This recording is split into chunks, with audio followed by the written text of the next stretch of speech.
आज दीति का गर्भ धारण।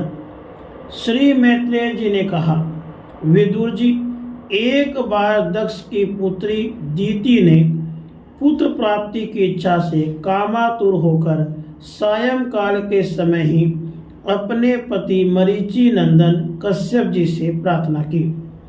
उस समय कश्यप जी खीर की आहुतियों द्वारा अग्निजिह्व भगवान यज्ञपति की आराधना कर सूर्यास्त का समय जान अग्निशाला में ध्यानस्थ होकर बैठे थे। तब कश्यप जी ने उस निंदित कर्म में अपनी भार्या का बहुत आग्रह देख देव को नमस्कार किया और एकांत में उसके साथ समागम किया।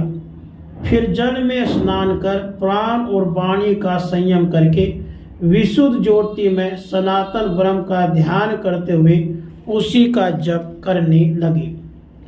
विदुर जी, दीति को भी उस निंदित कर्म के कारण बड़ी लज्जा आई और वह ब्रह्मर्षि के पास जा सिर नीचा करके इस प्रकार कहने लगी।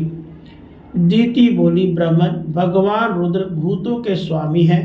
मैंने उनका अपराध किया है, किंतु वे भूत श्रेष्ठ मेरे इस गर्भ को नष्ट न करें। भक्त वांछा कल्पतरु उग्र एवं रुद्र रूप महादेव को नमस्कार करती हूँ। वे सत्पुरुषों के लिए कल्याणकारी एवं दंड देने के भाव से रहित है, किंतु दुष्टों के लिए क्रोध मूर्ति दंड पानी है। हम स्त्रियों पर तो व्याघ्र भी दया करते हैं, फिर वे सतीपति तो मेरे बहनोई और परम कृपालु है, अतः वह मुझ पर प्रसन्न हो। श्री मैत्रेय जी ने कहा, विदुर जी, प्रजापति कश्यप ने सायंकालीन संध्या वंदन आदि कर्म से निवृत्त होने पर देखा कि दीति थर थर कांपती हुई अपने संतान की लौकिक और परलौकिक उन्नति के लिए प्रार्थना कर रही है। तब उन्होंने उससे कहा, कश्यप जी ने कहा, तुम्हारा चित्त काम वासना से मलिन था, वह समय भी ठीक नहीं था और तुमने मेरी बात भी नहीं मानी और देवताओं की भी अवहेलना की। अमंगलमयी तुम्हारी कोख से दो बड़े ही अमंगलमय और अधम पुत्र उत्पन्न होंगे।